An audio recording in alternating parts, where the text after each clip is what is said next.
Hello, in this video we're going to take a look at a couple recent finds. First up, I have this RCA Victor. It's about a 1965 or so, I believe, transistor AM radio. Found this at a local Goodwill. I needed to do some work on it when I first got it. It had disconnected leads from the antenna. And the reason it had disconnected leads is because the board was built so flimsy. Here's the antenna up here. The board was built so flimsy, the supports were actually soldered onto the board and onto the antenna, but the little metal supports were only held onto the antenna portion with like little tiny hooks. So I had to go in there and super glue in some plastic brackets to keep the antenna from pulling away. But this thing is in really good shape, other than that problem. Once I got that fixed, it works pretty well. The model on this is RGG25E. That is the all black version. Apparently they made one that was tan and ivory, that was a 25B, and olive and black, which was a 25G. So there's that. I've got a couple batteries in it.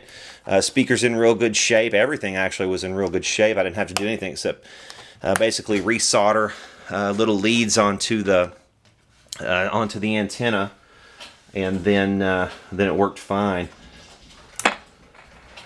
We'll see what we can get going here. Legislative leaders to adequately fund the pension system. The suit filed in... Now, of course, with any of these little transistor radios like this, because the antenna is so small, you have to turn them a certain way to get your stations in. Governors and legislators consistently failed to adequately fund the pension system, resulting in an unfunded liability exceeding $20 billion. The suit says the system's condition has become more dire since then, and claims that the failure violates the state and federal constitutions and Kentucky law. You only have one experience of life. You only have one background. There's a religious station. I get a couple of, I get about 8 stations, I think. 6 maybe, or 8 stations on this little guy. At the best of times. Toyota material handling plans to hire more than... get a credit card at 12 afternoon. He goes, no, you didn't try to sign up for a credit card. No. We detected something that was a little strange. Somebody tried to use your information. They had his social security and his address. They didn't have his phone number. And then they said, all right, we just want to find... There's something there. But you get the idea. Cool little transistor radio. I found this at a local Goodwill. It was sitting on the shelf for like $4.98 or something like that. So I said, yeah, I'll take that home. That's the original owner. He is actually a local lawyer. I looked him up. So anytime I see this stuff on equipment, I usually try to look it up just out of curiosity to see if the guy was local or not. And yeah, I think he's a local lawyer. But this thing obviously was not working at the time that I bought it, and for $5, yeah, I'll bring that home. Let's check out something else that I got same day. Yeah, watchers to my channel are probably already aware of my affinity for these old console stereos like this. This one's actually also a Magnavox, like a couple of the others that I featured on the channel before.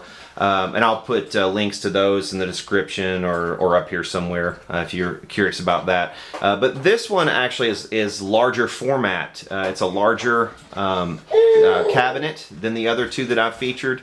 It is a little bit later. This one is about from 1972.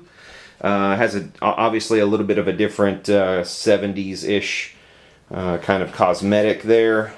It has some front-facing horns and a couple of side-facing 12-inch speakers. And they are interesting. If you open this thing up, they're encased. The speaker systems are encased in big cubes of foam. Again, you're probably hearing my baby daughter. She's over here with me. We're filming, aren't we, sweetheart? So, yeah, we're filming something. Yeah, you're a grunter. Okay, anyway, here's this thing. This is a 1972. Like I said, it works very well. It didn't work all that well when I got it. It needed some cleaning, so I went through. These buttons were particularly. These are the selectors for like phono, auxiliary, FM. Hang on, sweetheart, just a second. and they were pretty dirty, so I cleaned those. Also needed the requisite lubrication on the turntable, and everything works perfectly now. But I got this thing for 40 bucks, man, and also for the 40 bucks I got a pair of the speakers. Those are Magnavox speakers that came with the unit. So, and those actually have 12 inches and horns in those as well. But this tuner works extremely well. It has a 4-channel decoder, which is selectable here. But yeah, really good sounding system. Lots of bass. Very good tuner. Pass ballot question 779 after delivering the signed petition to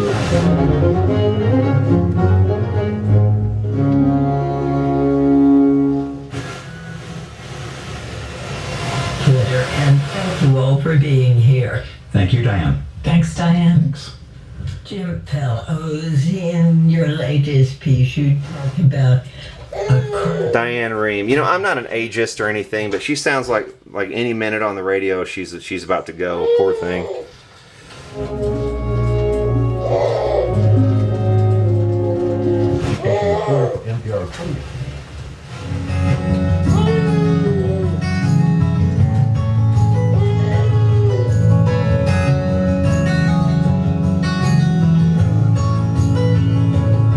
The controls on this are for loudness, bass, treble, timbre, balance, and here's the tuning knob down here. We have FM stereo selector up here, internal speaker and external speaker selection, so I can turn the external speakers off and the internal speakers off. Here's just the externals.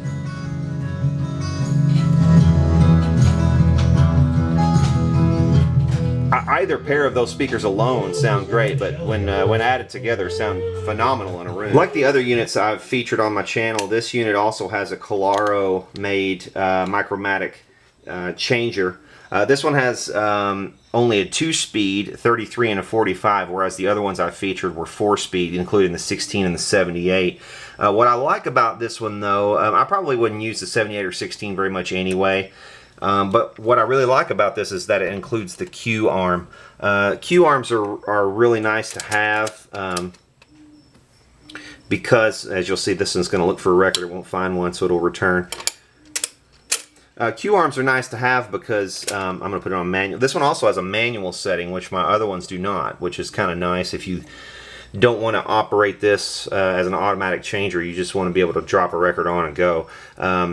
Which is where the Q arm comes in. If you use the Q arm, it allows you to, if you put it in the up position, of course you can flip through the tracks and then lower it onto the track that you want.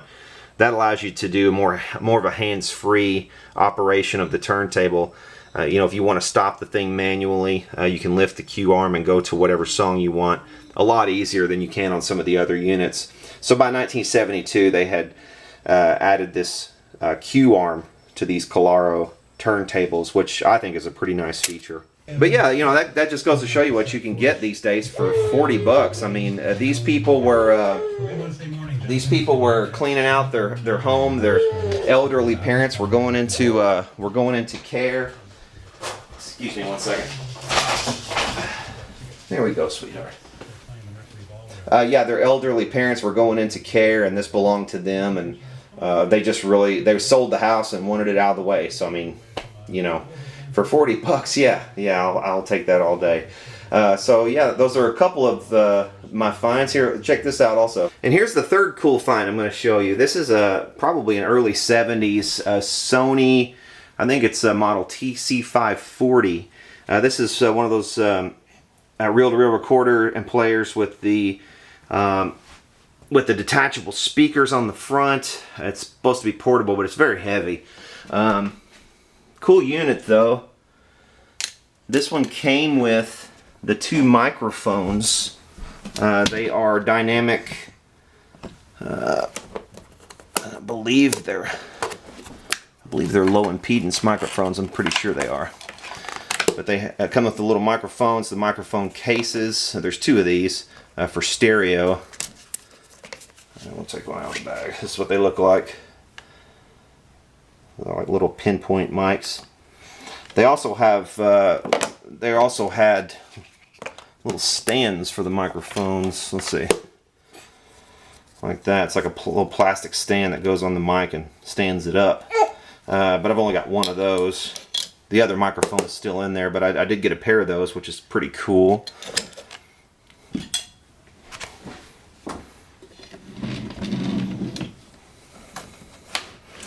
Like I said, these speakers come off of here with little locks, so you just take those off. Here's the back of the speaker. You see there's a 1/4 inch hook up there that you hook up to the speaker jacks, and you just kind of set these off to the side.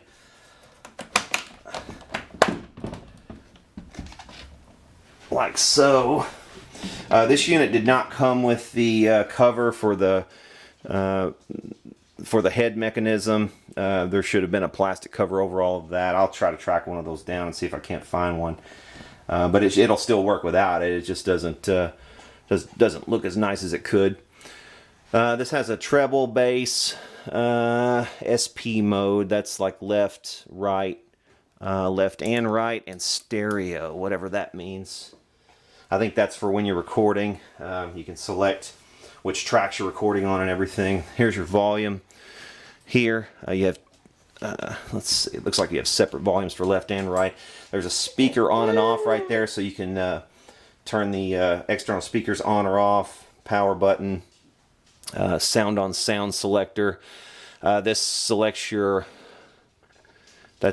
be your record input. And also the selector for looks like direction, or no, that's selector for your channels, left or right channel, whichever one you want to record on. You have independent record buttons and volumes for each channel as well. So this looks like a 2-channel, well, it should be 4-channel, 2 for each direction. I think that's correct. Anyway. Selector for tape speed, you get it 1 7/8, 3 3/4, or 7.5 inches per second.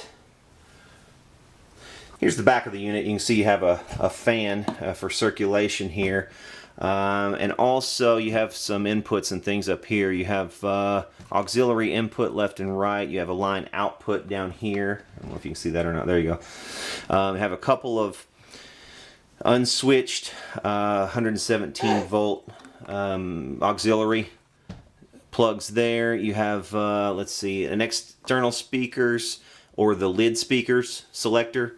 You have a left and right speaker output here. That's where you'll plug in your lid speakers. So yeah, that's the new Sony reel-to-reel I got. I think I gave 20 bucks for this thing. A gentleman I met on Craigslist initially, who turned out to be a cool artist. I've kind of befriended him. I've done a few deals with him in the past now, and he called me about this and said he had it or found it. So 20 bucks, you can't beat that, especially when it's got all the microphones and everything with it. But yeah, thanks for watching this video. Hope you guys enjoyed. I'll probably make a video of this one in the future if I have to do any kind of overhaul to it or change belts or whatever. We might get inside of it and service it if need be. I'm sure it's going to need some servicing. It looks like it is anyway. So yeah, hope you guys have enjoyed. Hit the subscribe button if you haven't already. And for now, y'all take care.